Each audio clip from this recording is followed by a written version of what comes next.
So I'm gonna, does that startle anyone else besides me? Good grief.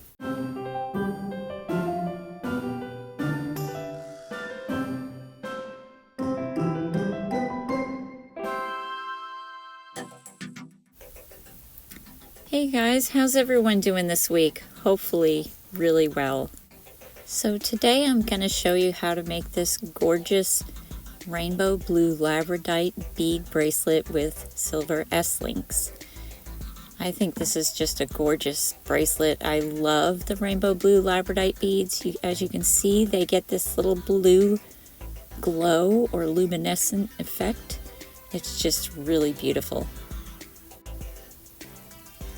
So next, let's talk about what materials we're going to need for this project. I'm going to start off with some silver wire. This is 20 gauge silver wire. And we're going to need 6 to 9 pieces cut at about 7 centimeters. This just depends on how long you want to make your bracelet. We're also going to need 20 gauge wire that is cut in 2.5 centimeter length, and we'll need 5 to 8 pieces of that, also dependent on how long you want your bracelet. Next, we need some weaving wire. This is 26 gauge silver wire, and I've cut about 10 centimeters of that. And you'll again need 6 to 9 pieces of this. Also, to make our clasp, we're going to need 16 gauge wire, and that is 4.5 centimeters, and you only need 1 piece of this. We'll also need some 18 gauge silver wire, and I've just left mine on the spool, which I need to order more, obviously. We're going to need some chain nose pliers, some bent chain nose pliers,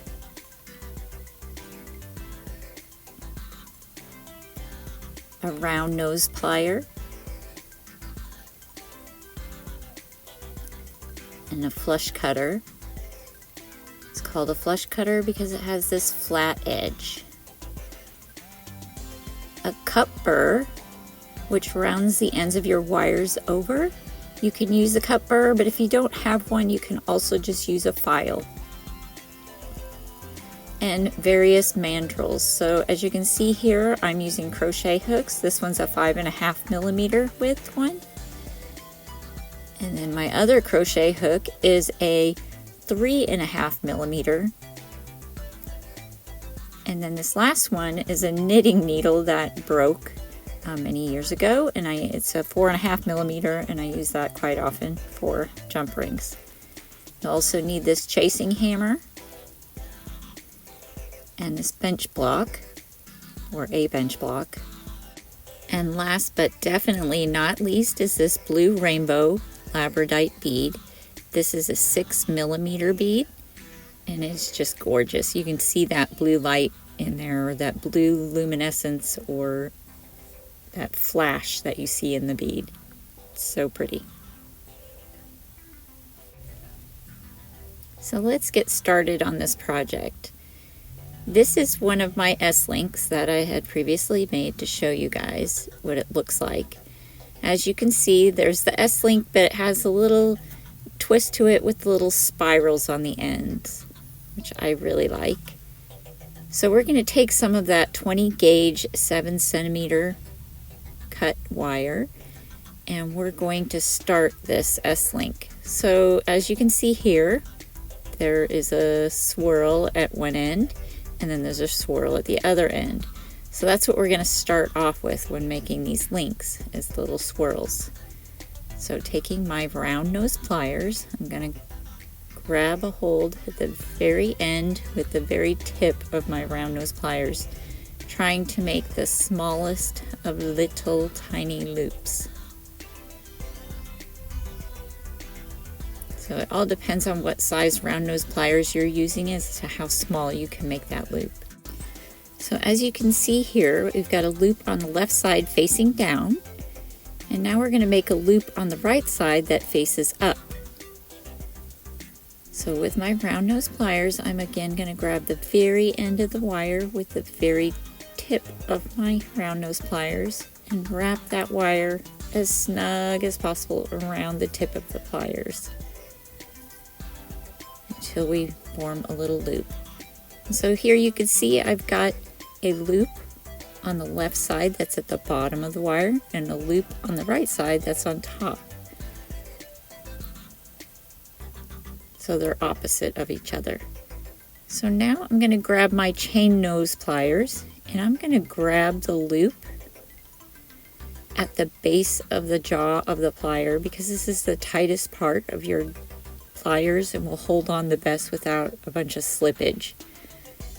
So I'm going to grab as much of that loop as possible and then push the wire up.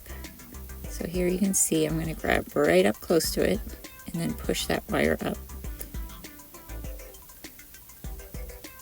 And I'm going to keep doing that as I wrap around that first loop. It's going to start spiraling around.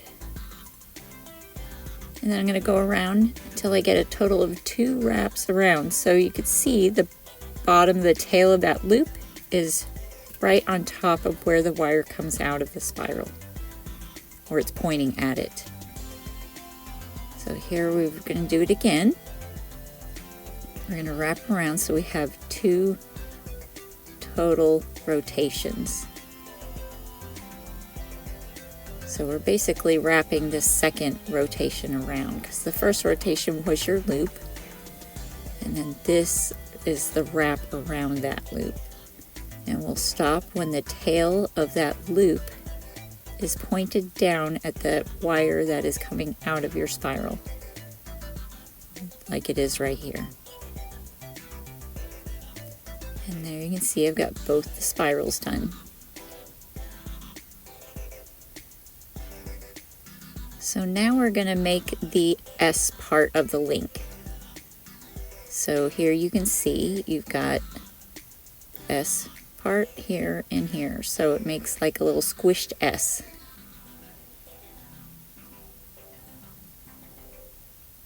So we're going to start at one side. I'm going to take my round nose pliers and go about 3/4 of the way on these pliers and grab right up next to that spiral so it's touching. And then I'm going to just wrap the wire around my round nose pliers until it meets up to the spiral. Just like that. And then I'm going to reverse it on the other side. So again, I'm going to line my pliers up against that spiral, wrap the wire around, and bring it all the way back up against the other wire. And you want for these spirals to be directly across from each other. So sometimes it takes a little bit of an adjustment to get that, which you can see I'm doing here. And there, that's what we want it to look like. So at this point, I generally take my chasing hammer and bench block and I hammer that piece. I did not show you in this video how I do that, but that's what I do. You do not have to do that. So now we're going to wrap this S-link together just to give it some more rigidity so the bracelet doesn't pull apart when someone's wearing it and pulls it on something. And here you can see I'm pulling that spiral up away from the S-link just a little bit so I can get underneath it. I need to get my weaving wire up underneath those spirals a little bit. So you can see that there's a little space there now.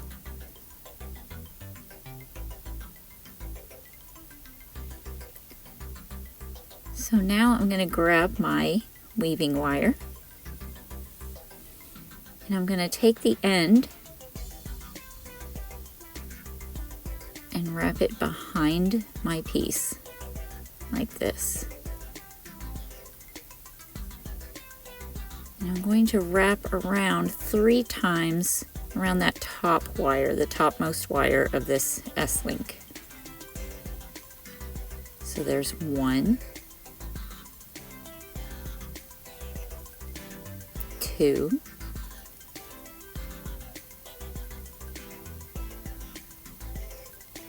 and I'm squishing those little loops or wraps up to each other. And that would be the 3rd wrap. And now we're going to wrap it down over all 3. Now what we're going to do is we're going to put all 3 of these wires in one wrap. So I'm going to take this wrap and I'm going to wrap it all around all 3 of those wires while keeping them all laid up nicely next to each other, not that they get behind each other. And then your next wrap, you're going to have to kind of pull it over to the right a bit to make sure that they lie side by side and not on top of each other. And then we're going to do the same thing with the 3rd wrap. Just like that. And then pushing them all nice and snug together. And now we're going to wrap 3 wraps around the bottommost wire. There's just single wraps. So there's 1. I'm going to tuck it down as close as possible. And now a second one.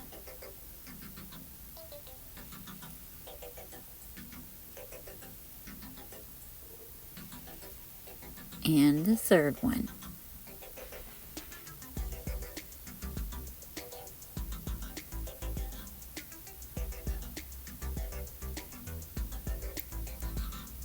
And now we have this S-link all wrapped together nice and snug and tight. Now we're going to flip the piece over. And we're going to cut the ends with our flush cutters as close to the piece as possible. So there's one side and cut off the second side.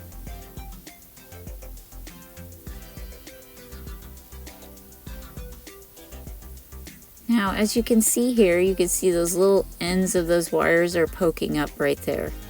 We don't want that because that's going to make for little sharp, pointy things that can catch on people's skin or sweaters or anything of that sort. So we're going to use these bent chain nose pliers and basically burnish that tail end of the wire up against the base wire. So I'm going to just kind of twist that into the piece.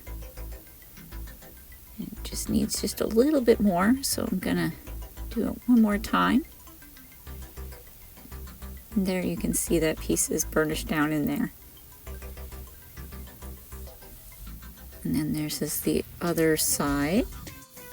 And again, we're going to try to burnish that piece down. But I realized the wire's just a little too long. It's going to poke up on the other side. So I'm going to take off just a little bit more. And then burnish that piece down in there. So I'm going to grab these bent nose pliers and just give it a little twist down into there. And see there, you can see it's all nice and tucked away. So now, after ensuring all my wraps are pushed up close and tight, I'm going to put this on the bench block and give it a few whacks with a hammer just to kind of flatten those wires out. It almost kind of sets them in place, but it also gives those wires a little bit of shimmer. If you already had pre-hammered this piece and then added this, it just gives it a little extra shine to it. It catches that light. And there's the finished S-link. So in the wonderful world of video editing, here are my finished S-links.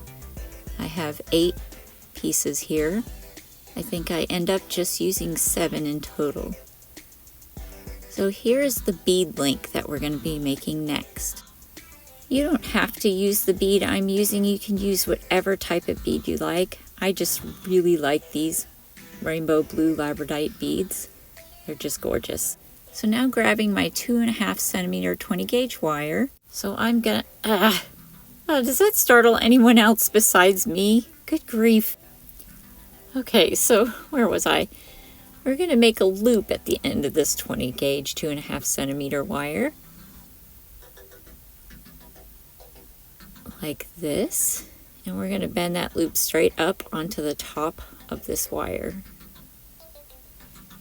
making a little head pin. And now we're going to grab our bead and pop it onto this wire. Now it's always a good idea to make sure that the gauge wire you're using fits into the hole, the pre-drilled hole of your bead. In this case, a 20 gauge wire was perfect for this bead. So here you can see my loop is going down, and then this loop needs to come up. So I'm going to bend this wire down at a 90-degree angle. And then grab my round nose pliers to make my loop. Now I'm going to wrap that wire around my round nose pliers. And I realized that the end of my wire was just a little too long for the size loops I wanted to make. So you can fix this. I'm going to grab my flush cutters and just cut a bit off of the end of this wire. And then I will continue and make that loop with my round nose pliers.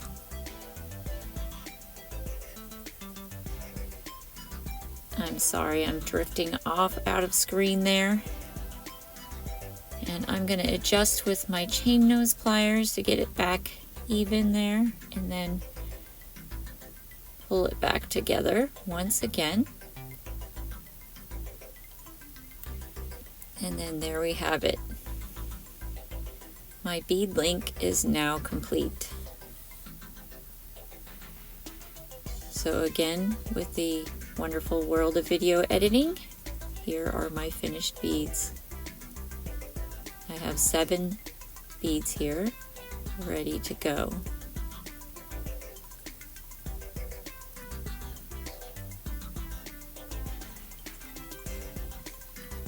Next, I'm going to make the clasp. So we're grabbing that 16 gauge 4.5 centimeter piece of wire. I'm going to grab my round nose pliers, and we're going to make a loop to begin with to start on this clasp. So I'm grabbing about halfway up on my pliers and making a little loop. Make sure that's closed all the way up to the wire. And there you go. And now I'm going to show you with a previous made clasp how this is going to line up. So as you can see, there's that little loop, and now we just need to make the other side of the clasp. So that's where this 5.5 millimeter crochet hook comes in handy. This is my mandrel. And yes, I think you guys can read upside down. So here we're going to just take that wire and holding it as close to the first loop as possible while wrapping the other wire around that mandrel. It's a little bit hard. This wire is harder to wrap around, but I have faith in you. And you just want to wrap it until it intersects and it makes a little figure 8 or a mini snowman, whichever way you want to look at it. And there it is. And now I'm going to grab my flush cutters and we're going to cut off the excess tail of this wire right where it intersects that figure 8. So there you can see I'm grabbing it right there. And now we're just going to cut that little tail end. Make sure you hold that piece with your finger or it's going to fly across the room. And here I've grabbed with my chain nose pliers those sets, and I'm going to grab one side and pull up with the other side to make a little bend in that wire. So here you can see I'm grabbing it and then I bend that little end piece up. And that just gives a little area where your jump ring can slide into there. And there it is. Okay, so now this is where I use my cup burr. Cup burr is much like it sounds. It's a little cup, and you put that over the end of your wire and just twist back and forth. And what this does is it just rounds off the end of the wire. I realize a lot of you don't have tools like this on hand, so you can use a little nail file that will also help round off the ends of that wire. You just want to brush off any of those sharp ends so it doesn't catch on sweaters or things like that. And there it's nice and smooth and ready to go. Now we're going to grab this 18 gauge wire and I'm going to make some jump rings. So that's where the other two mandrels come in handy, the 3.5 and 4.5 millimeter mandrels. We're going to make 2 on the 3.5 and 1 on the 4.5 jump rings, that is. So here I'm grabbing the 3.5 millimeter mandrel and I'm going to wrap around this mandrel 2 times plus some. So there's my plus some. So this is going to make 2 full jump rings. And there you can see little spirals there. So I'm going to take the flush side of my flush cutters and grab a hold of that wire while holding on, cut off the end. Then flipping my flush cutters, I'm going to cut the jump ring off of this little spring. So there you see, there's the first jump ring. Now when you notice this next one, you can see a little edge there. I'll take that off and you can see it. Do you see that little triangle edge? We want to get rid of that. So we're going to flush cut that end and get that out of there. So that way we can have those 2 ends of the jump ring meet perfectly together. So there you have that. And now I'm going to flip my flush cutters and cut the other side flush. And there's the second jump ring. So 2 3.5 millimeter jump rings, and now we're going to make our 4.5 millimeter jump ring. This is the jump ring that will connect your clasp on the bracelet. So I'm going to go around all the way plus a little bit.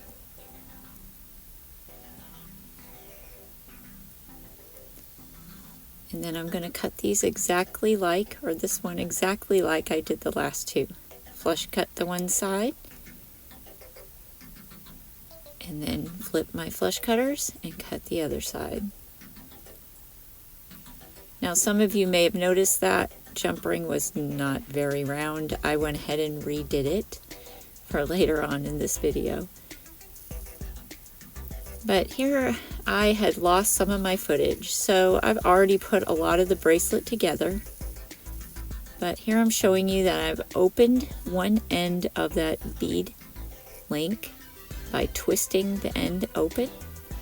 And then I'm going to take an S-link and slide it right on to that bead link. And then I'm going to close that loop up by twisting it back. Just like that. And that's how you attach the links together. So I'll show you one more time on the other side.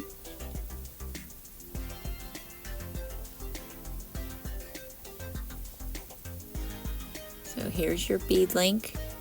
I'm going to open that ring or loop on that side. Grab one of my S-links. Slide it onto the end of this link.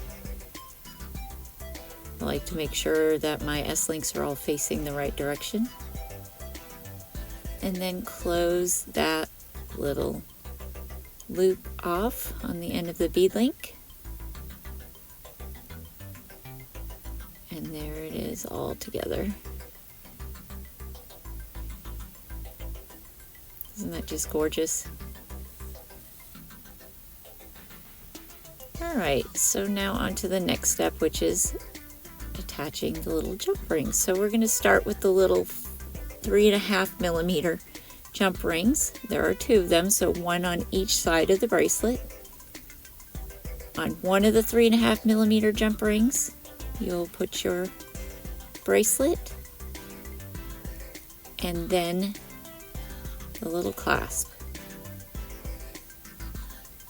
Now, just like you open the jump ring, you twisted it open, you will twist it closed. Never pull your jump rings open out away from itself. That will misshape your little jump ring.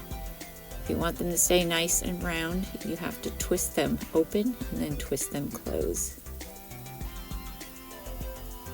And there it is, all nice and tight and attached. Now moving on to the other side of the bracelet, we'll grab the last jump ring and open that. That's the 3.5mm jump ring, and then grab the closed 4.5mm jump ring and then close the jump ring, the 3.5mm jump ring.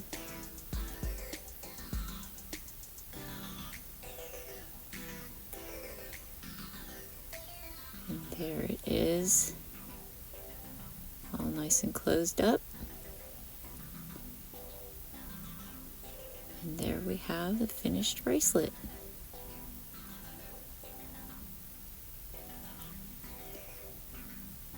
What do you guys think of this bracelet? I absolutely love it. I love the blue rainbow Labradorite beads. Let me know what you guys think of it in the comments below. I'd sure love to hear your opinions, whether you agree with it or you don't agree with it, what you like about it, what you don't like about it. No comment is unaccepted, so leave me a comment in the comments below. Thank you guys for watching.